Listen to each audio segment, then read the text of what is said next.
حافظوا على الصلوات والصلاة الوسطى وقوموا لله قانتين۔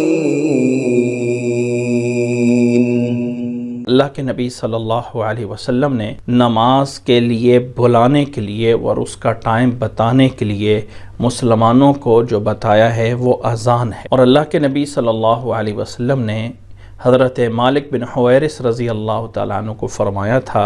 کہ اذا حضرت الصلاۃ فلیؤذن لکم احدکم، کہ جب نماز کا ٹائم آئے تو تم میں سے کوئی جو ہے وہ ایک اذان دے۔ یہ اللہ کے نبی صلی اللہ علیہ وسلم نے حکم دیا تھا، تو یاد رکھ لیں اذان دینا، تکبیر کہنا، یہ اللہ کے نبی صلی اللہ علیہ وسلم کا حکم ہے۔ اب یہ جو اذان ہے، اللہ کے نبی صلی اللہ علیہ وسلم جب مدینہ منورہ میں تشریف لے گئے تو وہاں جا کے جماعت کے ساتھ باقاعدہ نماز تفصیل کے ساتھ جو ہے وہ شروع ہوئی، تو اذان وہاں پر اذان دینے کے لیے حضرت بلال رضی اللہ تعالیٰ عنہ کو مقرر کیا گیا تھا۔ حضرت عبداللہ بن زید بن عبد ربہ کی روایت میں یہ الفاظ موجود ہیں کہ اللہ کے نبی صلی اللہ علیہ وسلم نے جو حضرت بلال رضی اللہ تعالیٰ عنہ کو اذان سکھائی تھی، اس کے الفاظ کچھ یہ تھے: اللہ اکبر اللہ اکبر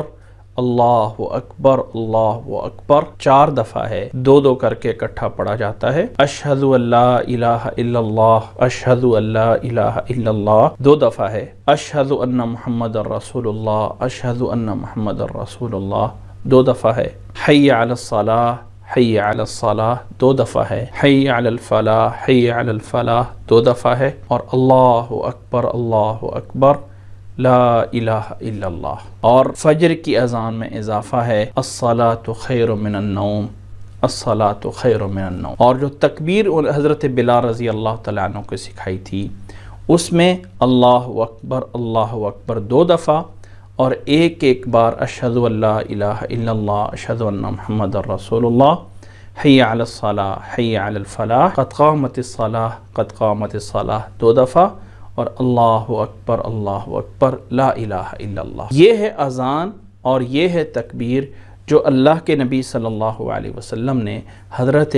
بلال رضی اللہ تعالیٰ عنہ کو سکھائی۔ دوسری اذان جب اللہ کے نبی صلی اللہ علیہ وسلم نے سن 8 ہجری میں مکہ کو فتح کیا تو وہاں پہ جس شخص کو مؤذن مقرر فرمایا اس کا نام ابو محذورہ ہے۔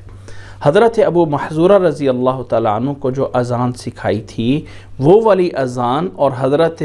بلال رضی اللہ تعالیٰ عنہ والی اذان میں تھوڑا سا فرق ہے۔ حضرت ابو محذورہ رضی اللہ تعالیٰ عنہ والی اذان میں اشہد ان لا الہ الا اللہ اور اشہد ان محمد رسول اللہ یہ 4 دفعہ ہیں۔ 2 دفعہ کہنے کے بعد پھر دوبارہ سے 2 دفعہ کہا جاتا ہے۔ 4 دفعہ ہوئے یہ حضرت شہادتین، اور ایسے ہی تکبیر جو انہیں سکھائی تھی وہ تکبیر تھی حضرت بلال رضی اللہ تعالیٰ عنہ کی اذان کی طرح، یعنی 4 دفعہ اس میں اللہ اکبر اللہ اکبر اللہ اکبر اللہ اکبر، اور 2 دفعہ اشہد ان لا الہ الا اللہ، اشہد ان لا الہ الا اللہ، اور 2 دفعہ اشہد ان محمد رسول اللہ، اشہد ان محمد رسول اللہ، حی علی الصلاۃ، حی علی الصلاۃ، حی علی الفلاح، حی علی الفلاح، قد قامت الصلاۃ، قد قامت الصلاۃ، اللہ اکبر اللہ اکبر۔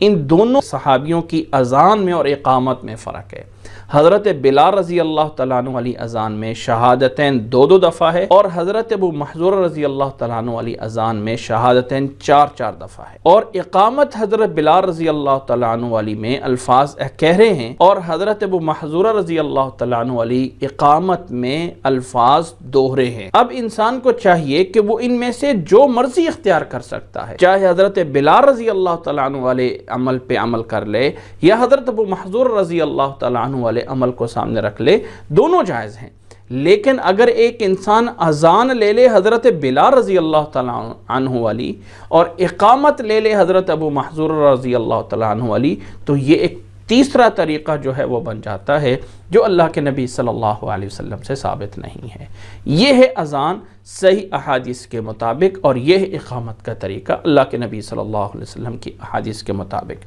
اور یہاں پر یہ بات بھی سمجھ لیں کہ اذان کے اندر الفاظ الصلاۃ خیر من النوم جو فجر کی اذان میں کہے جاتے ہیں، یہ آپ صلی اللہ علیہ وسلم کی سنت میں، اور آپ صلی اللہ علیہ وسلم نے جو اذان سکھائی تھی حضرت بلال رضی اللہ تعالیٰ عنہ کو، یہ اس اذان کے اندر الفاظ موجود ہیں، احادیث کی کتاب میں موجود ہے۔ ایسا نہیں ہے کہ بعد میں صحابہ نے ان الفاظ کا اضافہ کیا ہے، نہیں، بلکہ آپ صلی اللہ علیہ وسلم کے دور میں ہی حضرت عبداللہ ابن ام مکتوم جو ہے وہ دیا کرتے تھے، تو ان کی اذان میں یہ الفاظ موجود ہیں، الصلاۃ خیر من النوم، الصلاۃ خیر من النوم، یہ آپ صلی اللہ علیہ وسلم کی سنت میں سے ہی ہیں۔ اسی طرح اذان کے مسائل میں اس مسئلے کا بھی جاننا ضروری ہے کہ اذان کا ایک جواب دیا جاتا ہے۔ جو انسان اذان کے ساتھ اس کا جواب دیتا ہے اس کے لیے بہت بڑی فضیلت ہے۔ حضرت عبداللہ بن عمر رضی اللہ تعالیٰ عنہ نبی صلی اللہ علیہ وسلم سے یہ نقل کرتے ہیں کہ آپ صلی اللہ علیہ وسلم نے حکم دیا، اذا سمعت المؤذن فقولوا مثل ما يقول، جب مؤذن کو سنو تو اسی طرح کہو جیسے مؤذن کہہ رہا ہے، یعنی مؤذن جب اللہ اکبر کہہ رہا ہے تو اس کے بعد تم بھی اللہ اکبر کہو۔ تو مؤذن کی طرح کہنا یہ اللہ کے نبی صلی اللہ علیہ وسلم کا حکم ہے، اور اذان کے مؤذن کے الفاظ کو دہرانے کے بعد سوائے حی علی الصلاۃ اور حی علی الفلاح کے کہ ان الفاظ کو سننے کے بعد لا حول ولا قوت الا باللہ جو ہے وہ پڑھا جاتا ہے۔ یہ والے الفاظ پوری طرح اذان کے جواب دے لینے کے بعد پھر اللہ کے نبی صلی اللہ علیہ وسلم پہ دروشی پڑھا جاتا ہے، اور دروشی کے بعد آپ صلی اللہ علیہ وسلم نے دعا سکھائی ہے۔ حضرت جابر ابن عبداللہ نبی صلی اللہ علیہ وسلم سے نقل کرتے ہیں کہ جب اذان کے جواب دینے کے بعد جو انسان یہ دعا پڑھ لیتا ہے، اللہم رب هذه الدعوة التامة والصلاة القائمة آت محمدا الوسیلة والفضیلة وابعثه مقاما محمودا الذی وعدتہ، جو انسان یہ دعا پڑھ لیتا ہے حلت له شفاعتی یوم القیامہ، اس کے لیے قیامت والے دن میری سفارش جو ہے وہ حلال ہو جائے گی۔ اور یہ اذان کے بعد والی دعا میں یہ بات بھی ذہن میں رکھ لیں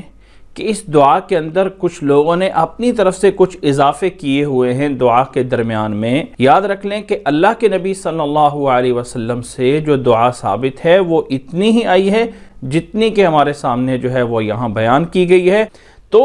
انسان جو ہے یاد رکھیں تھوڑی دیر کے لیے خاموش ہو جائے اذان کے ٹائم، اذان کی طرح بھی کلمات کو دہرائے، بعد میں دروشی پڑھے اور یہ جو ہے وہ دعا پڑھ لے تو بہت بڑی فضیلت ہے، نبی صلی اللہ علیہ وسلم کی شفاعت کے مستحق ہو سکتے ہیں۔ اللہ تعالیٰ ہمیں یہ فضیلت حاصل کرنے کی توفیق عطا فرمائے۔